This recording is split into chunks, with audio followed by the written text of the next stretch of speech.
खबरों के पीछे की असल खबर जानना चाहते हैं तो देखते रहिए पॉइंट ब्लैंक बाय पुष्पेंद्र। क्या सही क्या गलत, फैसला होगा आपका। नमस्कार साथियों, आपको याद होगा आज ही के दिन 1 साल पहले हमारी आपकी बात हुई थी और उसमें जो नाम था वो था जेलेंस्की। ये वही दिन था जब रूस ने यूक्रेन पर हमला किया था। इसके 1 साल पूरे हो गए हैं। तब पूरी दुनिया को ऐसा लगा था कि छोटा सा देश यूक्रेन कब तक रूस जैसी महाशक्ति का सामना करेगा। लेकिन इसमें कोई शक नहीं कि यूक्रेन के जांबाजों ने बहुत हिम्मत दिखाई, हौसला दिखाया और बहुत सारी प्रताड़ना नुकसान के बाद भी वो इस युद्ध में डटे हुए हैं। ये भी सही है कि नाटो देश और पश्चिमी देश उसकी लगातार मदद कर रहे हैं, पर फिर भी जो हौसला यूक्रेन ने दिखाया वो सारी दुनिया उसका लोहा मान रही है। उधर रूस भी अपनी जिद पर अड़ा है, अभी तक पीछे नहीं हटा है। आशंका के विपरीत यूक्रेन पूरी हिम्मत के साथ जंग में डटा हुआ है और रूस भी बारूद झोंकने में कोई कसर नहीं छोड़ रहा है। हजारों जानें जा चुकी हैं, अरबों रुपए बर्बाद हो चुके हैं, मगर न गोले थम रहे हैं और न आंसू। चलिए थोड़ा सा इसे याद करते हैं, कब कब क्या हुआ था। ये जंग कब तक जारी रहेगी, कब तक चलेगी, कुछ कहा नहीं जा सकता। रूस और यूक्रेन कोई भी पीछे हटने को तैयार नहीं है। पूरा विश्व किसी न किसी रूप में इस जंग से प्रभावित हो रहा है। भारत भी इससे अछूता नहीं है। इस बीच संयुक्त राष्ट्र महासभा ने रूस से यूक्रेन में युद्ध समाप्त करने और अपनी सेना को वापस बुलाने की मांग करने वाला गैर बाध्यकारी एक प्रस्ताव पारित कर दिया है। भारत ने इस प्रस्ताव पर मतदान में हिस्सा नहीं लिया। इस प्रस्ताव में व्यापक, न्यायपूर्ण और स्थायी शांति तक पहुंचने की आवश्यकता को रेखांकित किया गया है। आपको याद दिला दें कि भारत इसमें लगभग तटस्थ की भूमिका में है। हालांकि भारत ने बहुत अहम भूमिका निभाई है। वहाँ से अपने जो मेडिकल के छात्र थे उनको सुरक्षित वापस निकाला था। और अगर दो टूक शब्दों में कोई एक नेता दुनिया का था जिसने पुतिन से कहा हो तो वो थे हमारे प्रधानमंत्री नरेंद्र मोदी, जिन्होंने पुतिन से साफ कहा था कि ये जंग का समय नहीं है, यानी जंग से किसी भी उसका समाधान समस्या का नहीं हो सकता है। व्लादिमीर पुतिन काफी समय से यूक्रेन में अमेरिका की बढ़ती दखल को लेकर आलोचना कर रहे थे और 23 फरवरी 2022 की आधी रात को रूस के राष्ट्रपति पुतिन ने यूक्रेन के खिलाफ सैन्य अभियान की घोषणा कर पूरे विश्व को चौंका दिया था। इसके कुछ घंटे बाद ही यूक्रेन की राजधानी कीव और आसपास के शहरों में रूस के हवाई हमले शुरू हो गए थे और रूस के इस हमले से पूरी दुनिया सन्न रह गई। यूक्रेन अब तक नाटो देशों की मदद के दम पर इस युद्ध को यहां तक खींच पाया है। एक अनुमान के मुताबिक इस युद्ध में करीब 3 लाख लोग मारे जा चुके हैं और 2 लाख जवान या नागरिक लापता हैं।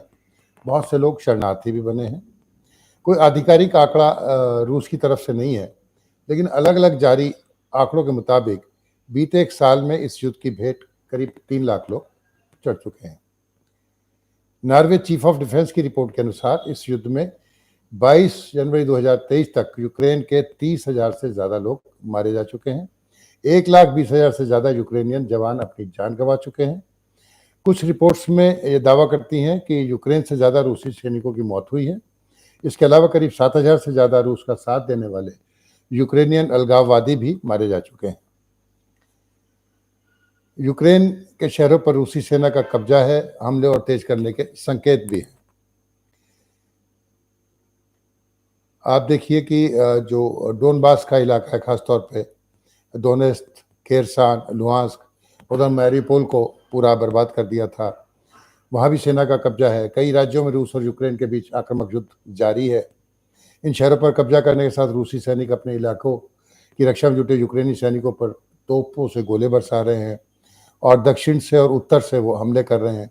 रूस ने संकेत दिया है कि युद्ध का 1 साल पूरा होने पर हमले तेज करेगा, ये पहले ही उन्होंने कहा था।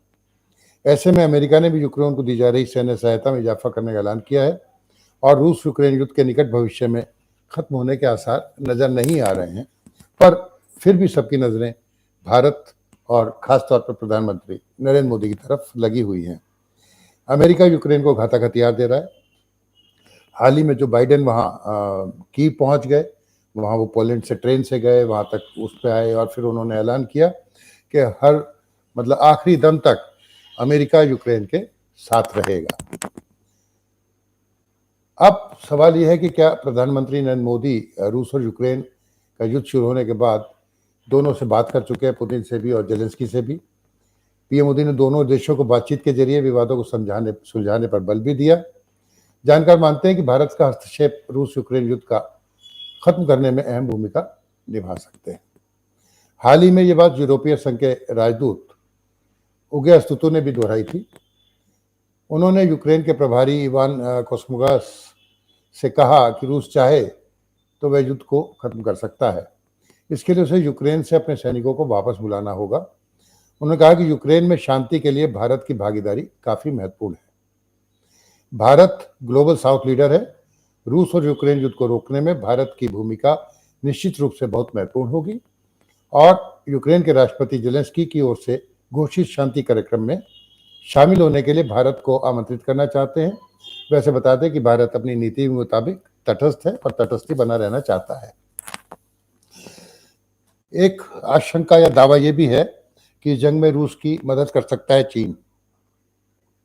अभी तक चीन ने खुले तौर पर कोई मारक क्षमता वाले हथियार नहीं दिए हैं रूस को, लेकिन माना जा रहा है कि आगे ऐसा हुआ तो ऐसा हो सकता है। इसके लिए अमेरिका ने भी चेतावनी दी है, जेलेंस्की ने भी चेतावनी दी है, पर चीन को जो करना होगा वो करेगा, इस पर उससे असर पड़ता नहीं।